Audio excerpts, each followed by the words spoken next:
With a full heart and a clear conscience,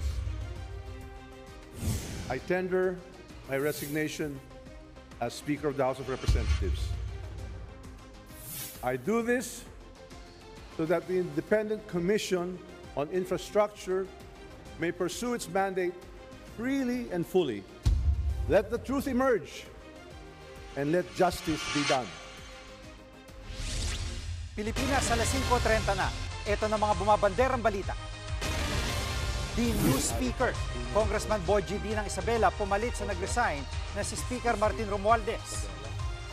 Flex sa Senado, sa gitna naman ng palit liderato sa Kamara, Vice President Sara Duterte, binisita mga kaalyado niyang senador. Gigil si Claire, Yusek Castro maanghang ang restback sa Banat VP Sara na mabagal si PBBM. Magaling po pala siyang magpatawa kahit hindi siya komedyante.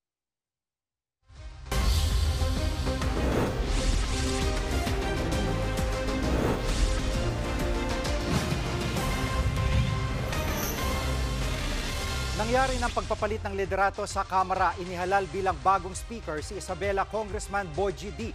Pinalitan niya nagbitiw na si Congressman Martin Romualdez. Live mula sa Batasang Pambansa, nangunguna sa balita si News 5 House Correspondent Marian Enriquez. Marian, una sa lahat, anong pinakadahilan ng pagbaba sa pwesto ni Romualdez?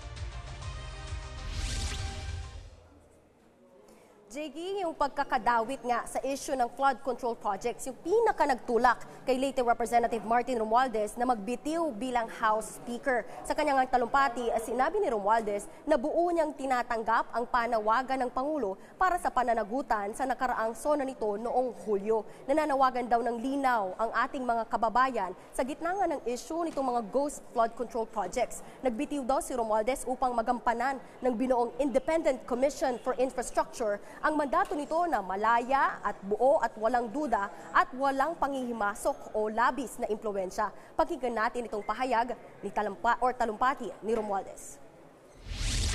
The longer I stay, the heavier that burden grows on me. After deep reflection and prayer, I have made a decision today with a full heart and a clear conscience.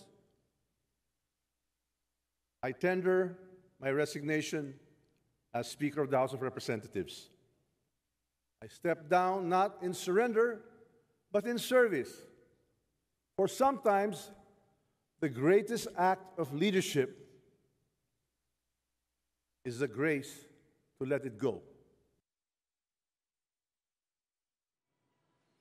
At Marian, may nakalabo pa ba si Congressman Bogie D. sa pagka-speaker? Jiggy, wala ngang nakalaban itong si Congressman D para sa speakership. Sa botong 250 sa plenaryo ay nakuha niya nga yung pwesto. 0 o wala namang bumotong kontra sa kanya, habang 28 naman yung nag-abstain o mapupunta sa minorya at 4 ang hindi bumoto. Pagkatapos nga ng botohan ay nanumpa agad bilang speaker si D at nagtalumpati. Narito ang bahagi ng speech ni House Speaker Bogie D. Meron po kaming pagkukulang. Kami po ay nagpapakumbaba sa inyo. Nakikiusap po kami na sana bigyan nyo kami ng pagkakataong ituwid ang mga maling kalakaran at linisin ang aming hanay. Nakikiusap po kami na magbigyan nyo pa kami ng tsansang makuha muli ang inyo pong tiwala. Under my leadership, this house will change. I will not defend the guilty, and I will not shield the corrupt. Jiggy, bago pa man itong ang botohan na ayon sa source ng News 5, sinabotas Representative Toby Chanco umano ang unang choice ni Pangulong Bongbong Marcos, pero tumanggi ang kongresista dahil siya yung pinakamaingay na kritiko ni Romualdez. Ayon pa nga sa source, pinagpilian din sina Bacolod Representative Albi Benitez, Bataan Representative Albert Garcia at Ilocos Norte Representative Angelo Barba. Jiggy. At ano naging reaksyon ng mga kaalyado ni Romualdez sa pagbaba niya sa pwesto? Jiggy, ilang linggo ng araw palang pinag-iisipan ni Romualdez itong pagbaba sa pwesto. At ayon nga kay Deputy House Speaker Jay Conghon, nagsakripisyo raw si Romualdez para sa Kamara. Panahon na rin daw ito para sagutin ni Romualdez yung mga isyong ang ibinabato sa kanya. Naniniwala naman si Senior Deputy Majority Leader Lawrence Defensor na kailangan ng bagong liderato sa Kamara para maibalik yung tiwala ng publiko. Pakinggan natin itong mga pahayag nila Conghon at Defensor.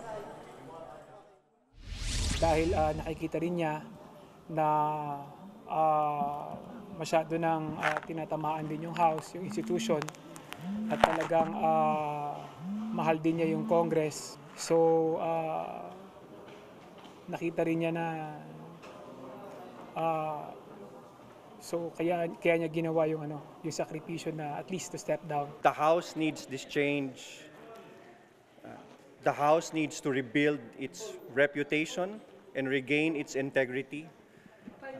After what has happened to the anomalous budget on the flood control, we have to rebuild the public trust.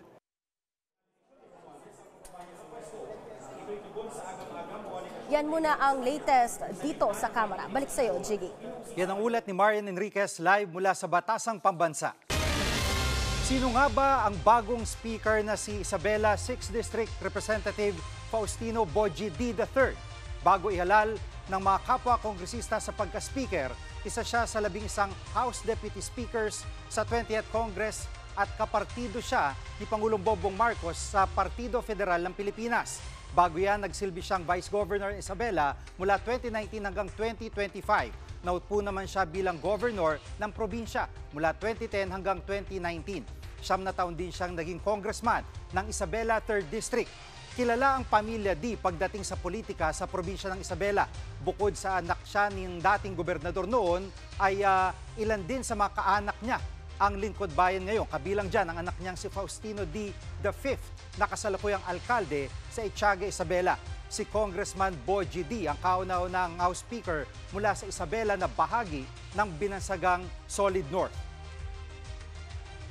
Kinumpirma ng palasyo na nagpulong sina Pangulong Bongbong Marcos at Congressman Martin Romualdez bago ito bumaba bilang leader ng Kamara. Live mula sa TV5 Media Center, nangunguna sa balita si News 5 Palace Correspondent Marcel Alili. Marcel, ano ba na pag-usapan ng magpinsan? Jiggy, hindi na idinetalye ni Undersecretary Claire Castro kung ano-ano nga ba yung napag-usapan ni Pangulong Bongbong Marcos at House Speaker Martin Romualdez kahapon. Pero ngayon lamang, bago nagsimula ang ating programa, nagpadala na ng pahayag ang Malacanang tungkol sa pagbabago ng liderato sa Kamara. At sinasabi nga dito na kinikilala ni Pangulong Bongbong Marcos ang gampanin o yung bahaging ginagampanan ng Kamara, lalo na ngayon na napaka-importanteng makita ng publiko yung visible results. Sabi rin dito sa pahayag ng Malacanang, kinikilala ni Pangulong Marcos ang pagiging independent ng Kongreso at ang naging kontribusyon ni House Speaker Martin Romualdez. But of course, they look forward na makatrabaho rin ang bagong House Speaker na si Boji D, partikular sa pagsusulong ng mga measures na may kinalaman sa ekonomiya at pagpapanatili ng demokrasya ng ating bansa. Kanina sa press briefing, Jiggy, sinabi ni Palace Press Officer Undersecretary Claire Castro na sinisiguro naman nila na wala pa ring sasantuhin, mag-resign man o hindi si Speaker Romualdez bilang House Speaker. Lahat daw yan ay iimbestigahan at katanggap-tanggap naman daw ang magiging aksyon ni Representative Romualdez kung ito naman ay para sa pagpapanatili ng integridad ng institusyon. Jiggy. At sa ibang usapin, Maricel, anong ang tugon ng Malacanang sa mungkahi ni VP Sara na pa-lifestyle check ang mga kongresista at kanilang mga staff? Alam mo, Jiggy, sabi ni Yusek Castro, ano daw ba ang karapatan ni Vice President Sara Duterte na humiling ng lifestyle check sa mga kongresista? At saka niya inalala yung nangyari noong taong 2017. Noong daw kasing 2017, mismo si dating Pangulong Rodrigo Duterte yung umamin na siya man daw ay may ninakaw. Pero naubos na. Pero matatandaan natin, sinabi niya yan sa isang event kasama yung mga Filipino-Chinese. At ng mga sumunod na araw, nilinaw din naman ng tagapagsalita noon ni FPRRD na si dating Yusek Ernesto Abella na joke lang naman yan. At narito nga ang pahayag ni Yusek Castro tungkol dyan. Tanungin natin, May moral ascendancy ba ang Vice Presidente pagdating sa usapin ng korupsyon? Yun lang po. Maricel, ano naging reaksyon ng palasyo sa banat ni VP Sara na mabagal ang aksyon ng Pangulong Marcos sa flood control scam? Alam mo, Gigi, ang tanong dyan ni Yuse Castro, gaano daw ba katagal na nanatili sa loob ng kuweba? Etong si Vice President Sara Duterte, baka raw kailangan niyan dagdagan yung grado sa kanyang salamin o kaya ay dagdagan, bigyan siya ng hearing aid dahil parang hindi naman daw niya naririnig o nalalaan kung ano-ano yung mga hakbang na ginagawa ngayon ng administrasyon para nga tuldukan itong problema tungkol sa sinasabing anomalya sa flood control project. Ang hirit pa dyan ni Yuse Castro, hindi naman daw kasi EJK style ang ginagawa ng administrasyong Marcos na karaniwan ay sa libingan humahantong ang investigasyon. Ngayon daw kasi tinitiyak nila na dumadaan ang lahat sa tamang proseso. Narito ang sinabi ni Yuse Castro. May nakita po pala tayo ibang talent ng Vice Presidente. Magaling po pala siyang magpatawa kahit hindi siya komedyante. Well, anyway, ang Pangulo umaaksyon, gumagawa, nagtatrabaho, pero nakikita ba ito dahil ang sabi ay kawalan? Kung ikukumpara ba sa nakaraang administrasyon na nagsabing corrupt, mismo ang Pangulo at maraming ghost projects, ano ang itatawag natin sa panahon na yon? Living hell? Balik sa iyo, Gigi. Yan ang ulat ni Maricel Alili live mula sa TV5 Media Center. Susunod, bidding sa mga proyekto ng DPWH, posibleng minamanipula ayon sa NBI. Diyan lang kayo mga kapatid, dapat una sa lahat.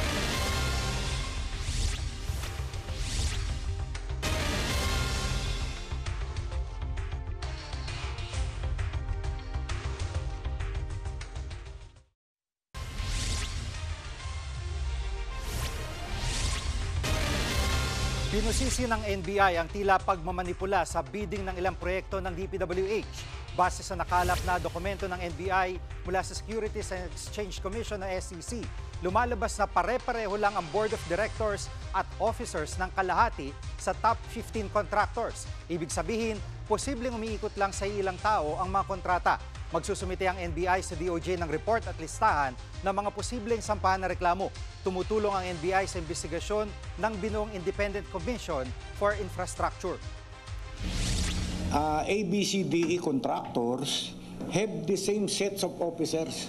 So, talagang nakakakita kami ng rigging ng bidding process. Kahit na sino manalo doon, kanila pa rin. Sila pa rin.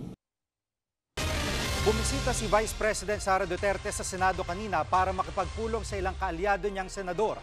Live mula sa Senado, nangunguna sa balita si News 5 Senate Correspondent Mayan Los Baños.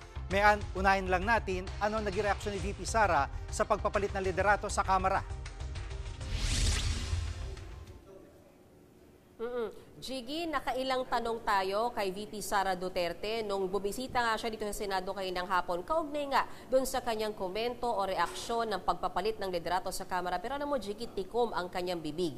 Pasado 1:30 ng hapon nang dumating siya dito sa Senado, sinalubong siya ni Senator Bongo at sinamahan siyang umakyat doon sa opisina ni Senator Marcoleta at doon nga sila nagkaroon ng meeting. Matapos ang isang oras ay lumabas si VP Sara mula sa kwarto o sa opisina ni Senator Marcoleta at pumunta naman siya sa opisina ni Senator Amy Marcos para bumisita rin. At bandang 3:00 ng hapon, paglabas niya ng opisina ni Senator Amy, tinanong ulit natin siya pero hindi na siya nagbigay ng panayam. At ang sinasabi niya ay magbibigay siya ng panayam sa mga susunod na araw, pero ito lamang yung tanging nasabi niya sa ating interview sa kanya. Boarding na kasi yung flight ko, tapos nag-promise ako na magsasalita ako ngayon.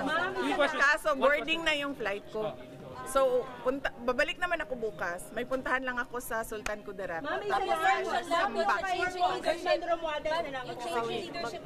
Tomorrow, promise.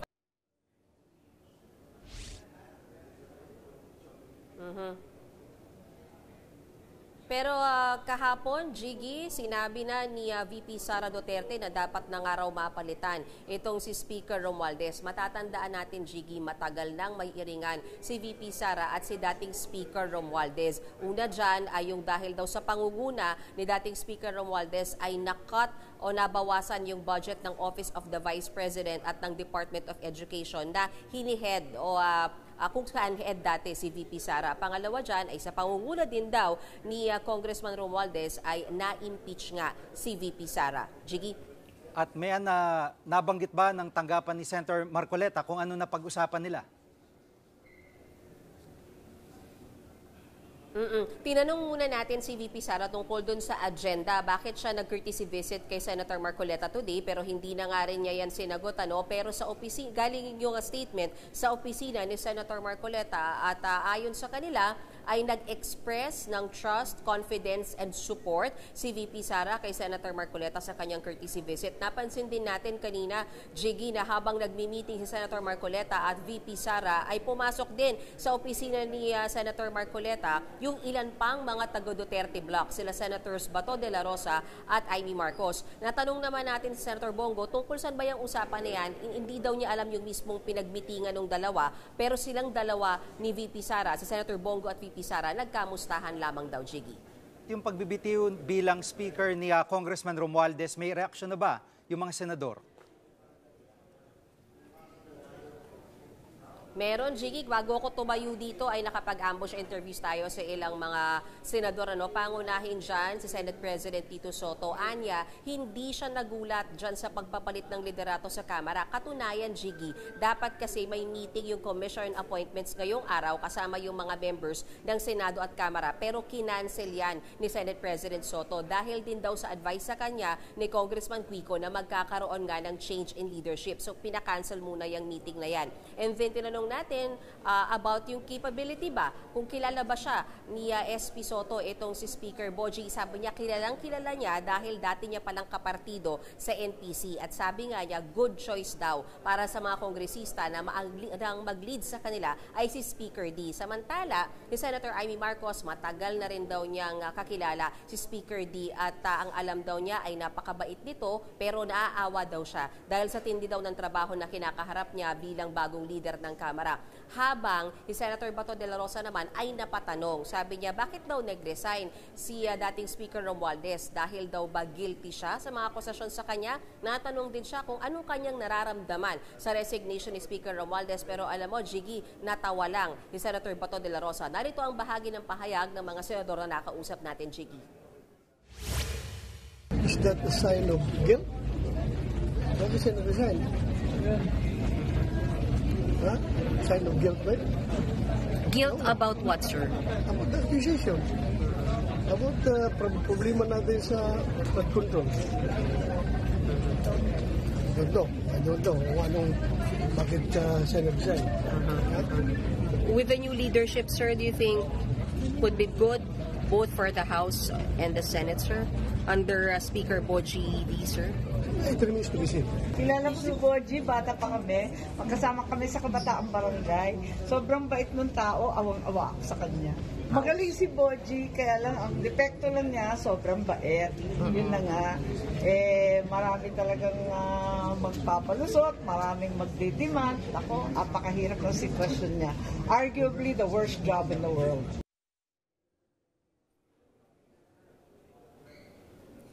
Jiggy, maging si dating Senate President Chis Escudero may pahayag na rin sa pagkakatalaga kay Speaker Boji D at ayon sa kanya ay sana mauwi sa totoong reforma yung pagpapalit ng liderato sa Kamara at huwag daw sanang mawala yung atensyon ng taong bayan sa mga totoong problemang kailangang resolbahin kabilang na ang budget at ilang maaanomalyang proyekto sa gobyerno. Balik sa iyo, Jiggy.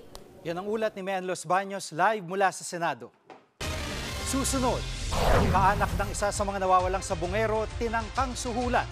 Huwag kayong bibitiw, dapat una sa lahat.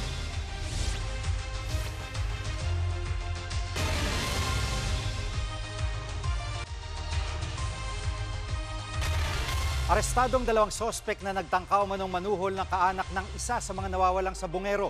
Ayon sa PNP, Inalok umano ng mga sospek ang complainant ng 1.5 million pesos kapalit ng pagbawi ng testimonya sa kaso. Nagsagawa ng entrapment ang mga pulis nitong Lunes at nahuli ang dalawa sa Taytay, Rizal. Maharap ang mga sospek sa mga reklamong grave coercion at obstruction of justice.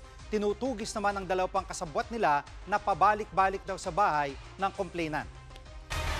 Mga bumabanderang headlines, alam mo na, dapat una sa lahat.